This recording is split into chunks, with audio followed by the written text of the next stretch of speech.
देखिए, ये दीपचंद चौहान हैं, पुत्र पड़ोही ग्राम उमरी कला, थाना खैलाबाद। इन्होंने एक तहरीर दिया था कि उनकी लड़की मालती चौहान है, जो अपने घर पर मृत पड़ी थी। उन्होंने ससुराल के ऊपर, लड़की की जो ससुराल है जहाँ पे उसकी डेड बॉडी मिली थी, उनके ऊपर उन्होंने, अपने जो दामाद थे उनके ऊपर उन्होंने एक आरोप लगाया है कि उन्होंने हमसे दहेज मांगते थे, 2 लाख रुपए भी मांगते थे, और इसी कारण उनकी लड़की की लोगों ने हत्या कर दी। इन्होंने थाना पे तहरीर दिया हुआ है, तहरीर पे मुकदमा पंजीकृत कर लिया गया है। डॉक्टरों के पैनल से वीडियोग्राफी की उपस्थिति में उसका हम लोग पीएम करा रहे हैं। पीएम के बाद जो भी तथ्य प्रकाश में आते हैं, लड़की कैसे मरी है, किन परिस्थितियों में मरी है, जैसा कि कुछ लोग बता रहे हैं कि शायद फांसी लगाई थी।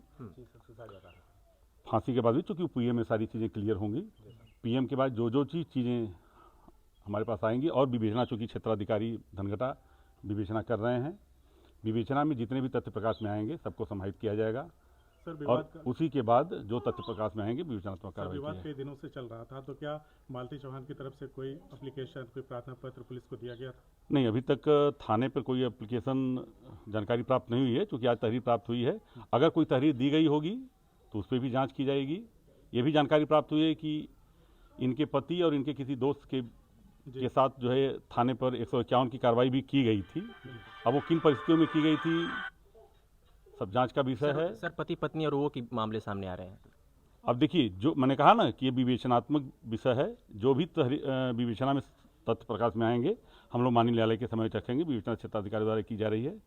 जो भी तथ्य प्रकाश में आएंगे, अभी तो उनके घर वालों से बात की जानी है, अभी तो ससुराली पक्ष लोगों से बात की जाएगी। जितने भी तथ्य प्रकाश में आएंगे सभी खिलाफ कार्रवाई। सर, एक सवाल, कुछ दिन पहले अर्जुन वर्मा नामक लड़के से विष्णु चौहान, जो मालती के पति हैं, शादी करा दिया था मंदिर में, तो उसे क्या इस जांच में शामिल किया जाएगा, इस मामले को? मैंने कहा ना कि विवेचना प्रारंभ भी हुई है।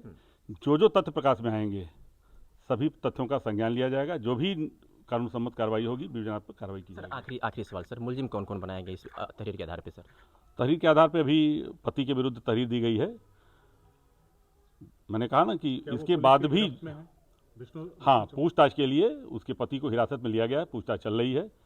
आगे जो भी कार्रवाई होगी आपको अवगत करा दिया जाएगा। मोबाइल से कुछ संदिग्ध चीजें मिली? अभी इतनी जल्दी नहीं कहने का विषय है, चूंकि विवेचना का विषय है, इसमें हम टिप्पणी नहीं कर सकते।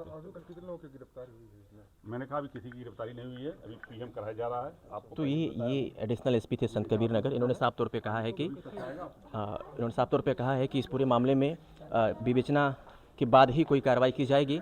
और अभी फिलहाल जो मालती चौहान के पिताजी हैं, उन्होंने दहेज का आरोप लगाते हुए, दहेज मांगने और दहेज हत्या का आरोप लगाते हुए उन्होंने इस पूरे मामले में दहेज एंगल से जोड़ दिया है, क्योंकि उन्होंने कहा है कि दहेज की वजह से मालती चौहान की हत्या हुई है। ऐसा कहना है मालती चौहान के पिताजी का। लेकिन पुलिस इस पूरे मामले में जांच कर रही है। पुलिस का ये भी कहना है कि अगर पति पत्नी और वो के बीच वाला जो मामला है सामने अगर तक कार्रवाई उन पर भी की जाएगी। लेकिन फिलहाल अभी विवेचना बाकी है। पुलिस स्पष्ट रूप से कोई जवाब नहीं दे पा रही है। पुलिस का कहना है कि विष्णु चौहान को इस पूरे मामले में गिरफ्तार किया गया, हिरासत में लिया गया है, पूछताछ जारी है। ये सामने उनका बच्चा है, और फिलहाल जो भी अपडेट होगी हम आपको दिखाएंगे।